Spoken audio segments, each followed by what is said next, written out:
So today we're here with Joe PV Trader, and we're going to be talking about best practices in the EMP farms. Can you tell me, first of all, what is the main purpose of the farm? Sure. Hi there, Kurt. In the farms, we have three different pools that you can stake LPs.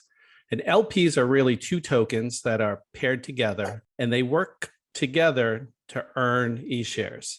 So in EMP money, you'll see that we have EMP ETH, E-share BNB, and E-share MDB. All three of those generate E-share, and they have different APRs tied to them. The main LP, or should I say the most important LP, would be the EMP ETH LP. They're at the heart of the protocol as it strengthens our liquidity, which acts as a force field protecting against peg volatility.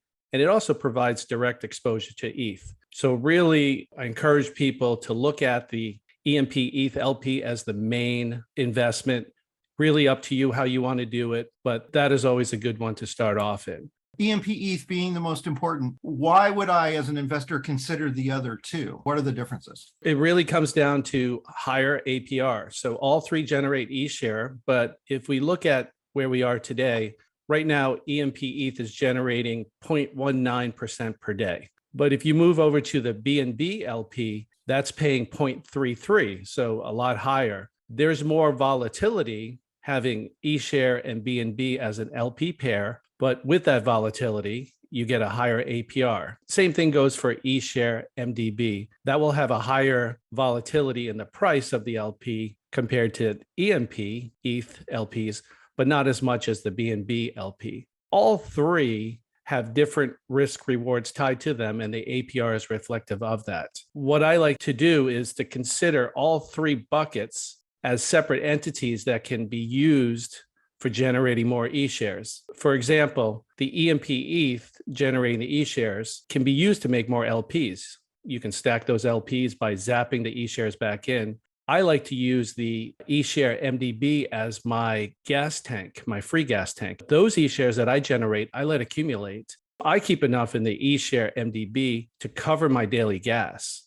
So I think of that pool as my free gas station. When I am low on BNB, I just add more by selling my E-shares for BNB. And then I keep my positions in the other two farms. And at the end of the day, prices will go up and down, just like the APRs will go up and down. And a good problem to have is sometimes you'll actually generate more E-shares than you need to cover your gas.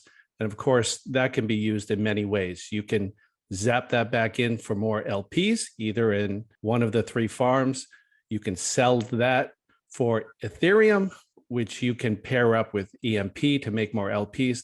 There's a lot of different strategies, but as long as you are heavy in the EMP LP, that's the main goal. So earning E-shares in one or three of the farms gives you flexibility because E-shares is our reward token in the ecosystem that you can buy and sell, and it does not hurt the protocol. So in addition to staking them in the boardroom, which we can get into later, you can also zap them back in for more LPs, or you can pull them out for some profits by trading them on PancakeSwap. And E-shares can be traded for any token that's on PancakeSwap, including EMP if you want to save up for those sexy nodes that we can get into later. So taking profits in E-shares does not hurt the protocol, and earning E-shares to reinvest gives you that infinite money loop.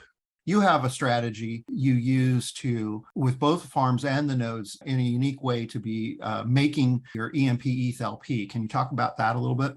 Absolutely. EMP can be earned in two ways in this protocol. You can earn them through the boardroom when we are printing. The other way is through nodes. You use EMP to buy a node, and in turn, they reward in EMP.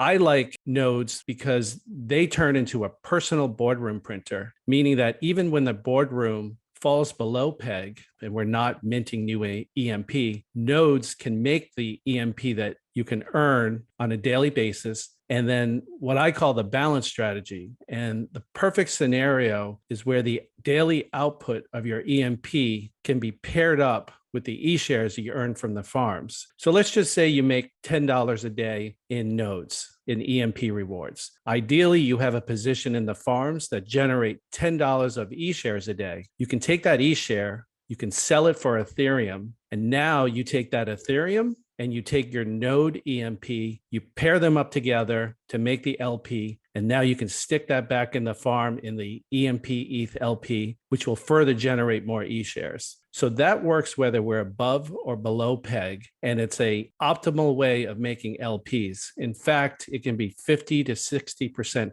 faster way of making LPs than just using farms or using auto vaults. In essence, you're making your LPs out of emissions in both sections. So in a sense, you're earning those LPs without having to necessarily inject fresh capital into the protocol. Exactly. You got it. And that's what we call the infinite money loop. You are using your existing investment and you are tailoring it in a way that allows you to maximize profits and take those profits to generate additional profits.